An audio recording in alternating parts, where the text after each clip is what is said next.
Hello and welcome to another episode of the 6570 Family Project podcast, where you guys, we are putting aside all of these power struggles that come with parenting our teens and our tweens, that second half of childhood. And we're really finding the path toward leading our young women, especially, but all of our children toward their self-worth, their self-esteem, their self-confidence, all of that they need in order to prepare them to go out into the world, right?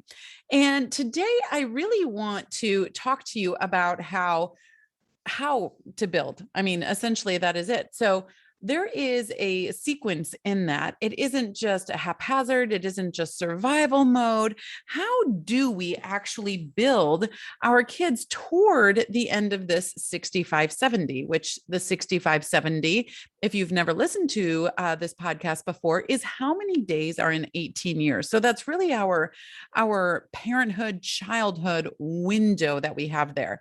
Yes, you will always be a parent, but the dynamic after the 6570 or thereabouts, not everyone graduates and gets kicked out on their 18th birthday, of course, but thereabouts, after they do leave home or after they have graduated high school or gone on to whatever they're going to go on to, the dynamic changes and you are not necessarily in the same physical, mental, emotional, spiritual space with you being a guide and leader for them as you were before, right? Now you're more of a lighthouse. You are more of a consultant. They come to you when they need something. You reach out occasionally. You're there if they're in a storm, so to speak. But when it comes to this parenthood childhood dynamic, that does have an expiration date on it, right? So think about this. When you are in school, there is a path from K through 12. I'm in the United States. We call it kindergarten, which is a preschool. Well, I guess preschool comes before kindergarten, and then all the way through all the steps through 12th grade. If you're listening in any other country, you understand education has its path, right? And when you have a job, there is a path from being the newbie, right? You're working wherever you're working to wherever you're going to go later on. And when you build a marriage, there is a path from friendship and getting to know one another and more trust and love and marriage, right? Hopefully there's some of those shows that are on today where you meet your spouse at the altar.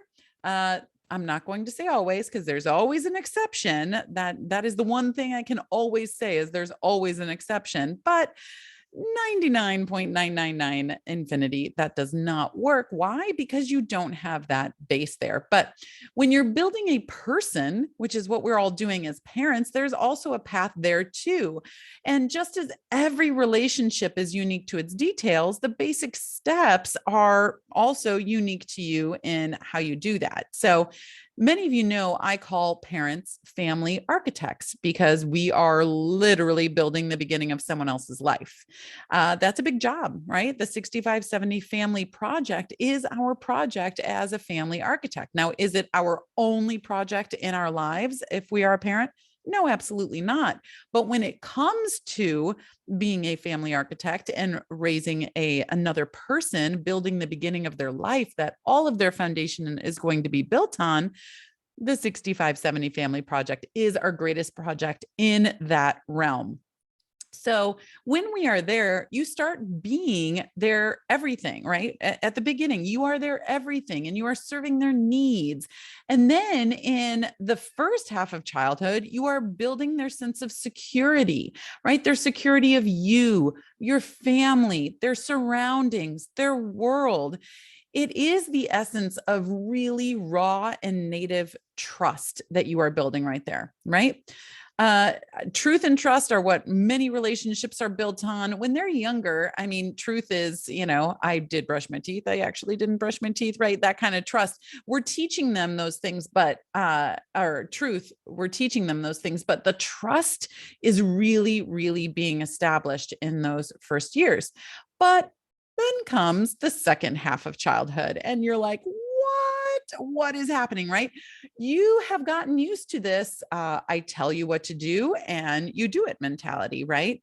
You've gotten used to, you learn everything from me pretty much. If they go to school outside of the home, then they might have, a teacher or this or that. But in general, for the most part, in that first half of childhood, they're learning almost everything from you, right? Maybe not the capitals of the states or the provinces or what have you, but they're learning a lot of things from you. You're also used to when you are in my presence, right? I am in charge, or I'm in charge of where you are most of the time. If you work outside of the home, you know where they are, you know who's taking care of them, you have taken care of that, and set that up. So you know where they are. And you also know they have really big emotions. Let's be honest. Our kids in the first half of childhood, they have really big emotions, right? But you've kind of honed in your skills on how to help for the most part. It's kind of like when a baby comes home and that first while you're like, I don't know, especially with the first one, right? But then after a while, you're like, oh, I know what that cry means. I know what that cry means. I know what that cry means. It doesn't mean that they're not crying. It just means that you know what to do better. And that's the same throughout that first half of childhood, right? But now, second half of childhood comes, the great transition comes, right? And there's more time away from the house. There's more influences. There are more pressures. There are more decisions placed on them and you. There are more opinions, right? More thoughts, more behavior and emotional swings, and those physical changes that do come with the second half of childhood.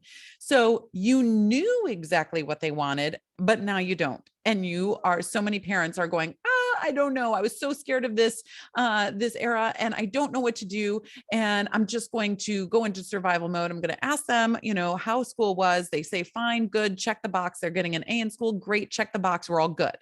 Right. Not exactly the case. So I have 4 daughters, for those of you that don't know, who are all in this era. They are between 12 and 17 right now. And I remember when I had 4 daughters in 4.5 years, when I was younger, I mean, there were 2 phrases that were coined the most. It was, wow, you have your hands full, right? That was a big one. And second was, you just wait until those teen years. You just wait. It's going to be awful, right? Your hair is going to turn white. You're going to have a nervous breakdown, all the things. And I was like, gee, thanks. I have all these babies now, and you're making me dread a future that I am pretty sure is not going to come to fruition if I have anything to say about it, because I'm going to actually like my kids. So, and I think all parents try to or do, again, can't say all, but love their kids. But the liking them, that can come and go a little bit as teens for many families. But I'm telling you, it doesn't need to. So parenting is not done, as you can imagine, at 9 or 10 years old. We are just turning a corner from mostly or solely nurturing to now guiding and teaching them how to be in this world. You can think of it like adult education, if you will. They take driver's education, again, a sequence process. This is a car, this is a steering wheel, this is what you do, this is a turn signal, all these things. And then they get to go out. Well, in the second half of childhood, this is adult education, so that they aren't blindsided and crash when they get into adulthood. So most people can agree that the middle grades are hard, right? Very hard. The middle of, we call it middle school here, junior high, middle grades, whatever you want to call it. Most people can agree that they're really hard, right? You had to establish who you were inside of elementary school, and now you're thrust into a new physical world, a new psychological world, a new social world, and you have no idea what's going on. And to top it all off, icing on the cake, your brain, their brain, I'm talking about the kids here, is under big construction.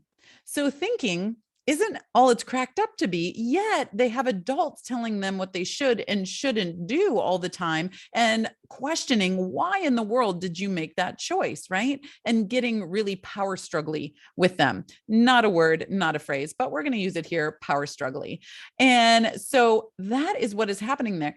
And much like being taken from all you know, just think about this for a second, much like being taken from all you know and dropped off in a foreign speaking country that you've never been to before, no landmarks that you understand or can recognize, and you feel like you have to reestablish yourself. So, how can we help them? That's the big question. How can we help them during this? Because they're feeling like they need to reestablish themselves. They're grasping around. They're having all of these big thoughts, big feelings, big behaviors, and you feel a little lost. They definitely feel lost. So, what do we do? Well, first, they need to establish their worth, you guys. Worth. If there's a couple words I want you to get out of here, this is the first one, worth. And they do that through their basic, but very, very amplified. We are in the teen and tween years, second half of childhood here. Everything is amplified. So first they need to establish their worth through their very basic, but amplified human needs being met. Okay. So what are these human needs right there? You have them too. If you're listening to this, you have them too. You want to be heard. You want to be seen. You want to be loved. You want to belong somewhere to something, and you want to have a purpose. Okay. Those are the 5 basic needs that are so big and blown up astronomically during these teen and tween years. And if you do not have the guide yet, you guys, it is called The 5 Things Your Teen Daughter Needs Right Now and the Simple Ways You Can Give Them to Her. Go download it ASAP. In there, I will define the simple ways that you can fulfill these complex and very big needs of your child. And that is over at nellyharden.com/5 needs. The 5 is the number 5, no capitals in there. So nellyharden.com/5 needs, no spaces, no uppercase at all. And the 5 is actually the number 5, nellyharden.com/5 needs. Okay. So like in any path, you don't just think about all those paths we talked about earlier, education, job, marriage, right? You don't just drop what was to pick up what is, right? You don't forget about simple addition when you go into calculus. You carry and you practice as you're going along, right? There is a sequence to the path. So the first part, second half of childhood, but the first part in there was, what was that word? Worth. It was worth, you guys. We need to have that be established and working, and the cogs of the wheels going. It isn't going to be one of those things like, oh, we did all the things, they must have worth, so we are not going to do any of that anymore. No, you keep practicing, you keep using, right? But then the second part of the sequence there is esteem. Now, self-esteem is value and appreciation of yourself. And the best way to grow in appreciation and value of yourself is to do the think, feel, do in a direction that is actually in line with your values and moves you toward your desired outcome that serves your ambitions. I'm going to read that one more time, or say that one more time, so you can take it in. I'll be real slow. So self-esteem is value and appreciation of yourself. If I don't stumble over my words there, value and appreciation of yourself. And the best way to grow in value and appreciation of yourself is to think, feel, and do in a direction that's in line with your values and moves you toward your desired outcome that serves your ambitions, right? So in their very under construction brains right now, I mean, think about it, during in utero, they're under construction, during the toddler years, they're under construction, and during the teen years, they're under construction. Now, we aren't with them, interacting with them anyway, during the in utero stage. They are nice and tucked away, but during the toddler and teen, guess what? They are very much there. And I think you would agree too that toddler and teen years are the most challenging, right? In order to get it all. So their brains are under construction. And so in order to establish this worth and then definitely esteem requires some very intentional guiding steps in teaching them how to walk with the think, feel, and do path, especially today. Why? Because they have more distractions, they have more influencers, right? And pressures than we've ever faced before for our teens and tweens. The time that they're in adolescence is stretched out further than it has in a long time. If you've listened to a previous podcast I was interviewing, and we were talking about how the years of adolescence are stretched now between 6 years old and 32 years old. Now, are some going to get out of adolescence before 32? Goodness, I hope so. But on average, in the United States, it's 6 to 32. Whereas in our past human history, it's been about 6 months long. It's been about 2 years long. Now it is 6 to 32 years old. So that adolescence time is being stretched really far, and it just impregnated, stuffed full of all of these distractions and influences and pressures. So that is why it's different for teens and tweens today than it has been in the past. And we want to make sure by the time they leave home, they are a self-disciplined leader of themselves. They are ready for adulthood. So they need to halt and slow down that cycle, which can go so fast that they are doing actions, quote unquote, I wasn't even thinking about it, or without even thinking about it. And then they have a consequence to serve up after that, right? Oh, I did that. I didn't even think about it, but I just did it, right? Well, that's exactly what we want to help them do. We want them to halt, and we want to help them have an actual cycle that they can go through with stop signs along the way through the thinking, feeling, and doing. So HALT stands for her aligning life thoughts, but that doesn't matter as much as the process itself. And I want to teach you this exact process, but it's frankly way too big to put onto a podcast. So I want to invite you to the Ignite Her Joy Parenting Workshop, all about building your daughter's mental wellness during these years by what? Proactively teaching them how to think in a way that builds them toward their value and appreciation of themselves. It's exactly what we're going to do. This is a completely free, complimentary, and completely priceless. And I want to see you, and frankly, everyone that you know that has a daughter between 9 and 18 in the room, because this is vital work that is going to be done during this workshop, you guys. Giving you the tools to walk through and teach your daughter, your child, how to think in a way that sends them toward value and appreciation of themselves. Whew, you guys, priceless information. So go grab all the details. It's at nellyharden.com/ignite, nellyharden.com/ignite, IGNITE. So I have a friend, I would just want to give a caveat here. So I have a friend that is hiking the AT, or the Appalachian Trail, right now. And she started in January, and she'll actually conclude in August. And right now, or the AT, or the Appalachian Trail, is right under 2,200 miles. That is a lot of walking on your feet, a lot of walking time right there. But everything that she has learned in the journey, she has collected and then put to use and practiced to make her a stronger person in every way when she crosses that last mile line. She has followed a sequence from state to state and another after another along the way. And she is finishing a different person, a more grown person than she started with. It would be impossible not to. And this is the parenting and childhood journey too. It is a sequenced path of growth from one place to another that is uniquely walked by each one of you, uniquely walked by each one of you.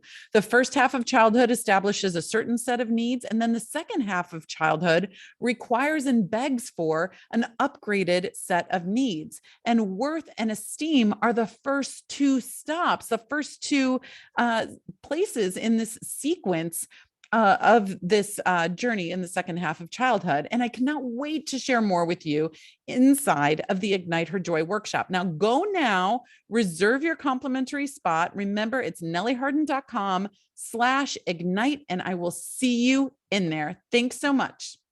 All right, you guys, thank you so much for listening today. We will be back next week with another episode. And remember, keep teaching, keep laughing, keep loving, and above all, remember to keep showing up with intention in this 6570 parenthood childhood experience, because they absolutely need you. All right, guys, I'll see you next week.